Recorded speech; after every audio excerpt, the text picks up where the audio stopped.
Bonjour les poissons volants. Un nom que je n'ai pas choisi au hasard, puisque on va se remémorer 3 catastrophes aériennes parmi les pires qui se sont produites. Et quand je dis pire, je ne parle pas des crashs les plus meurtriers, ni les plus nuls ou comiques. Je parle bien des crashs les plus terrifiants et mystérieux à mes yeux. Et non, je vous rassure, on ne va pas parler des cannibales dans les Andes, ni de la meuf dans la jungle. Squeezie avait déjà fait des vidéos dessus, et nous aussi, à travers certaines bulles. Là, on va sortir de l'ordinaire, et on n'entend pas souvent parler des catastrophes aériennes qui vont suivre. Et pourtant, je pense qu'elles méritent vraiment d'être racontées. Dans chacune, il a suffi d'une minuscule erreur humaine, d'une minuscule négligence pour plonger des centaines de passagers en enfer. Mesdames et messieurs la Poiscaille, je vous propose donc d'attacher vos ceintures et de décoller sans plus attendre vers les 3 pires crashs aériens.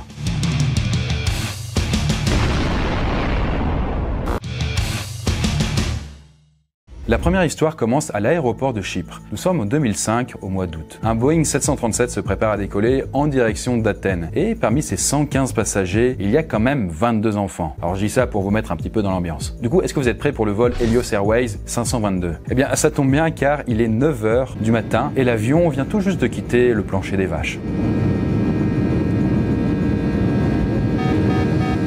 Quelques minutes viennent à peine de s'écouler lorsqu'une alarme retentit dans l'avion. Andreas est surpris. Andreas? Ah oui, pardon, je vous ai pas présenté Andreas Promodorou. En fait, c'est l'un des stewards du vol et il rêve de devenir pilote. Je veux dire, ça tombe bien car il va avoir l'occasion de réaliser son rêve bien plus rapidement qu'il aurait osé l'espérer. Et en parlant de pilote, à ce moment présent, eh bien ceux-ci sont perdus, incapables d'interpréter l'alarme. Et avant qu'ils aient eu le temps de comprendre quoi que ce soit, une nouvelle alarme se met à sonner.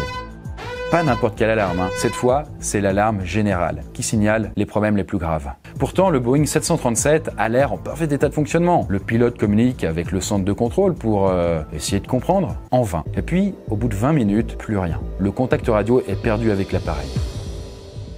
Qu'est-ce qui a déclenché les alarmes? Pourquoi les pilotes ne répondent plus? Eh bien, les contrôleurs se demandent alors si l'avion n'est pas en train d'être détourné et font donc envoyer 2 avions de chasse en reconnaissance. Alors, je ne sais pas si vous étiez au courant, mais les avions de ligne suspects doivent être escortés, éventuellement abattus par des chasseurs pour éviter qu'ils ne s'écrasent, tout hasard en zone habitée, en cas de détournement. Sauf que là, il n'y a pas de détournement en cours. Et les pilotes de chasse s'en rendent bien compte lorsqu'ils arrivent enfin au niveau du cockpit du 737.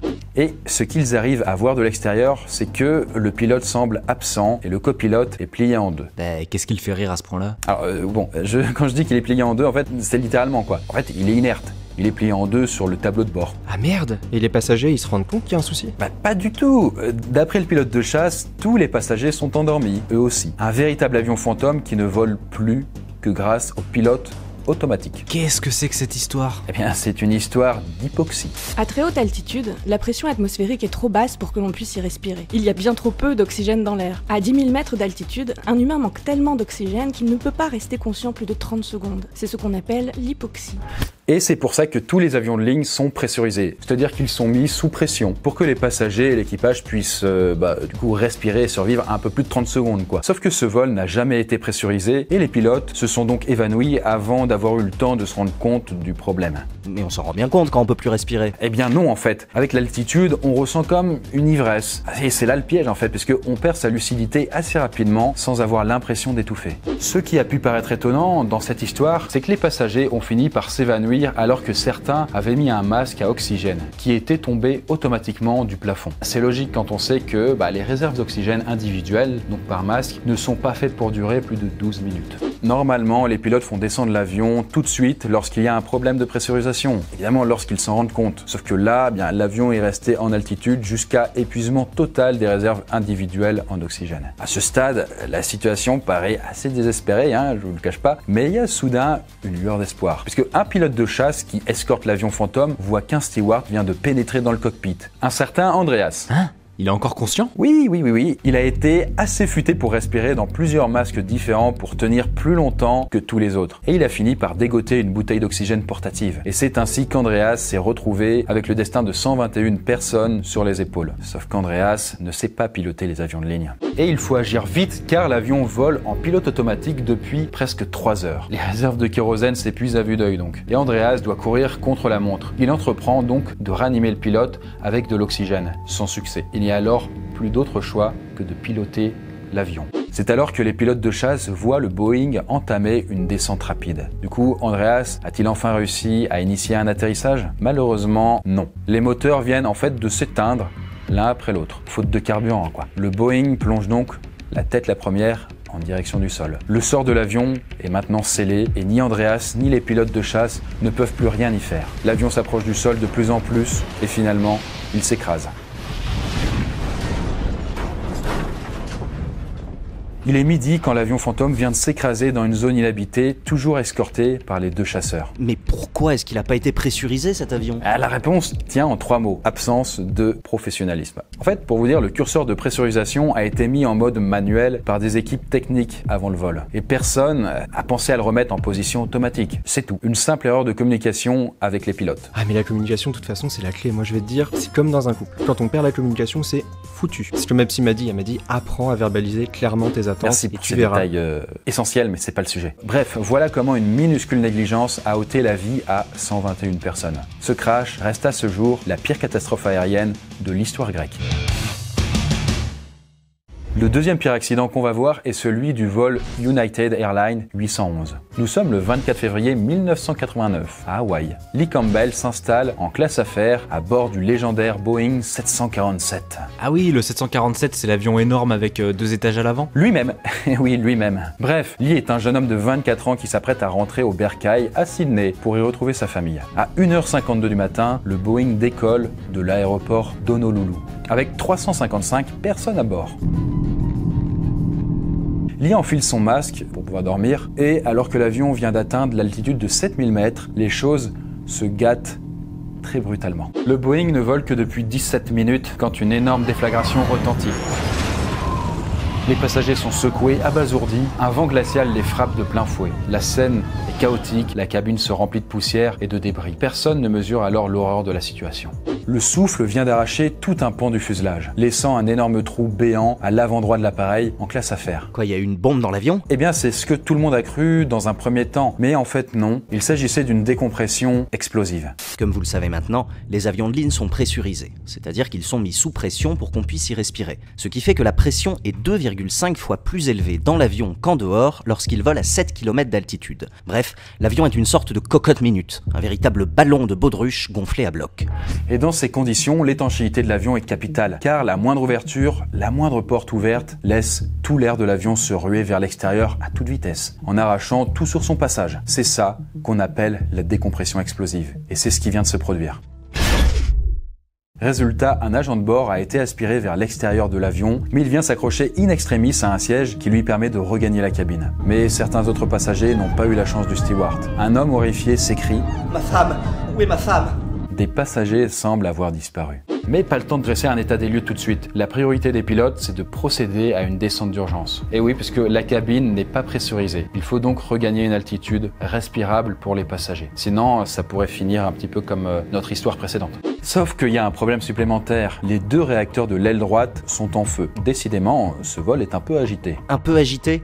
T'es sûr que tu veux pas dire infernal? Oui, pardon, c'est le mot que je cherchais. Alors ça va vous paraître incroyable vu les conditions désespérantes, mais le pilote et son équipage sont malgré tout parvenus à faire atterrir le Boeing à Hawaï, d'où il venait de décoller il y a quelques dizaines de minutes, de vrais pros. Mais le soulagement laisse rapidement place à l'épouvante puisque les dégâts sont pires que ce qu'on pensait. Le trou est énorme et il y a 10 sièges adjacents au trou qui ont été arrachés. Leurs 9 occupants manquent à l'appel, parmi eux Lee Campbell qui ne sera jamais retrouvé malgré de nombreuses recherches en mer. Là, c'est un petit peu le moment horrible pour les âmes sensibles. Le seul endroit où l'on a retrouvé trace des personnes disparues, c'est dans un réacteur de l'aile droite. Des fragments de corps s'y sont coincés, ainsi que des bouts de vêtements. Ce qui suggère qu'au moins un des passagers a été aspiré par le réacteur. Et c'est d'ailleurs ceux ou ces passagers et les débris du fuselage qui ont mis les réacteurs hors service durant le vol. Donc parfois, le malheur des uns fait aussi le malheur des autres. Mettez-vous à la place des disparus. À un instant donné, vous êtes en train de lire le journal, vous sirotez un petit jus de tomate, bien assis en classe affaires, et moins d'une seconde après, vous êtes avalé par le réacteur de l'avion et réduit en charpie.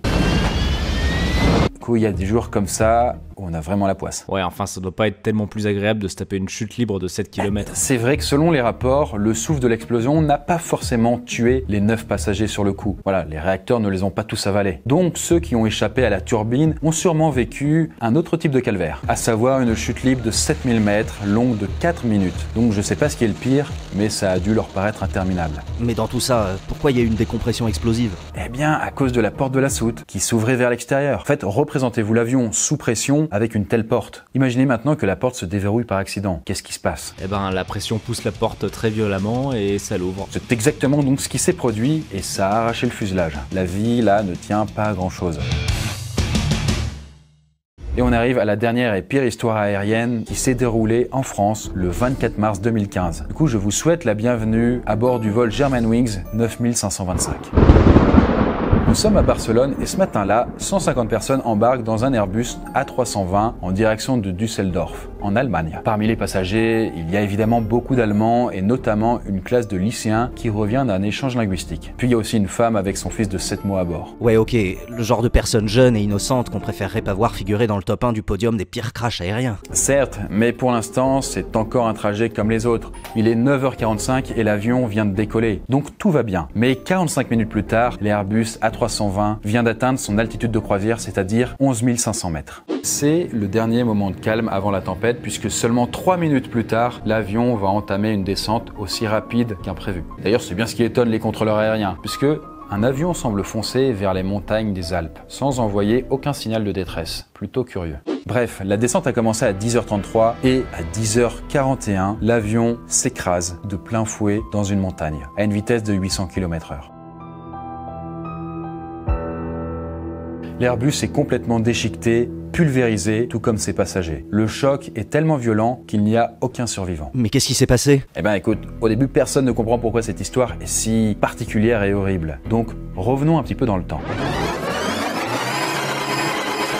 Au tout départ, les enquêteurs envisagent d'abord une défaillance technique, mais ça ne colle pas. La descente était bien trop maîtrisée et l'avion n'avait donné aucun signe de dysfonctionnement. Et puis en même temps, pourquoi les pilotes sont restés injoignables quand le contrôle aérien a tenté de les joindre à 7 reprises? Ouais, dur de croire à un malaise simultané des deux pilotes. Effectivement, l'avion était bien pressurisé cette fois. Tout le monde est donc resté dans le flou pendant une semaine, jusqu'à ce que l'on retrouve les enregistrements contenus dans la deuxième boîte noire de l'appareil dans les décombres. Et là, ça a été la douche froide. Petite explication. Les enquêteurs comprennent alors que le copilote de l'avion, Andreas Lubitz, n'est pas tout à fait une victime comme les autres. Attention, il n'a rien à voir avec le Andreas de la première histoire, qui est mort 15 ans plus tôt. Ce Lubitz-là était un jeune Allemand de 28 ans, qui était droit, propre sur lui, sportif. Au premier coup d'œil, c'était le gendre idéal. Mais seulement au premier coup d'œil, car en y regardant d'un petit peu plus près, cet Andreas Lubitz avait une part d'ombre. À ce moment-là, il traversait une très lourde dépression qui aurait dû lui interdire de voler le jour du drame, s'il ne l'avait pas dissimulé à son employeur. Je le vois venir, il avait des tendances suicidaires, pas vrai? Ouais, des tendances suicidaires, mais aussi des tendances complètement sadiques qu'Andreas Lubitz a parfaitement illustré en activant volontairement la descente de l'avion le 24 mars 2015. Ce matin-là, il a choisi de tomber et d'entraîner 149 personnes dans sa chute. Et tout porte à croire que cet acte pervers était prémédité. Ah ouais? Oui, en fait, pour vous dire, Lubitz semblait aigri. Sa carrière piétinait et sa vue baissait. Et c'est dans ce contexte de loose qu'il a un jour déclaré à son ex-petite amie, avec un ton vaguement menaçant: Un jour, tout le monde connaîtra mon nom.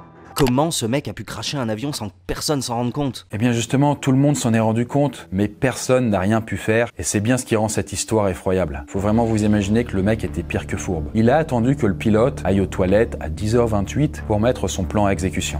Sur les enregistrements audio, on entend clairement le pilote quitter le poste de pilotage. Lubitz s'enferme alors seul dans le cockpit. Il était impossible pour quiconque d'ouvrir la porte de l'extérieur. Le cockpit était devenu inviolable. Et Lubitz a déjà entamé la descente quand le pilote revient aux toilettes. Et le pilote, il comprend tout de suite ce qui se passe? Bien, d'après les enregistrements, non. Le pilote a d'abord tapé le code du cockpit, sans succès puisque c'était verrouillé de l'intérieur. Puis il a frappé à la porte normalement en disant « Oui, c'est moi. Tu m'ouvres ?» Et c'est à partir de là que le pilote a dû regretter de ne pas s'être retenu plus longtemps. Il s'est alors emparé d'une bouteille d'oxygène pour essayer de défoncer la porte, sans succès. Il faut savoir quand même que les cockpits ont tous été renforcés depuis les tristes événements survenus à New York, histoire que les passagers ne puissent pas détourner les avions. Ouais, l'ironie du sort. Les cockpits ont été renforcés pour augmenter la sécurité aérienne. Et ouais, résultat, l'avion n'a pas été détourné par un passager, mais par un copilote. Bref, à l'extérieur du cockpit, le pilote a commencé à crier « Ouvre cette porte pour l'amour de Dieu !» Toujours aucune réaction de Lubitz. On n'entend rien d'autre que sa respiration calme sur les enregistrements. Évidemment, les passagers comprennent qu'il y a un gros problème et du coup, c'est très rapidement la panique à bord. Le commandant passe alors au plan B, attaquer la porte du cockpit avec un pied de biche, caché à l'arrière de l'avion. Sur les enregistrements, on entend les coups portés de plus en plus fort et toujours sans résultat. De l'autre côté de la porte, Lubitz reste calme. Jouit-il du pouvoir qu'il a sur les passagers? Ressent-il la moindre émotion? A-t-il peur de l'accident? Peur qu'on l'interrompe? Tout ce que l'on sait, c'est qu'il est resté déterminé malgré les alarmes qui ordonnaient de redresser l'appareil. Il est resté déterminé malgré les cris, les pleurs, les coups, les implorations et même malgré la vue de la montagne qui se rapprochait. Lubitz ne semblait alors plus affecté par quoi que ce soit. Ouais, typique des gens qui se suicident. Il était dans la zone de non-retour. Oui, c'est vrai. Et ce qui fait froid dans le dos, c'est que les passagers ont eu conscience du problème 8 longues minutes avant l'impact. Donc 8 minutes d'affolement infernal, 8 minutes d'impuissance absolue pour les 149 victimes du vol Germanwings 9525. Nous sommes 1 seconde avant l'impact, Lubitz coupe sa respiration en appréhension du choc et les passagers poussent leur dernier cri.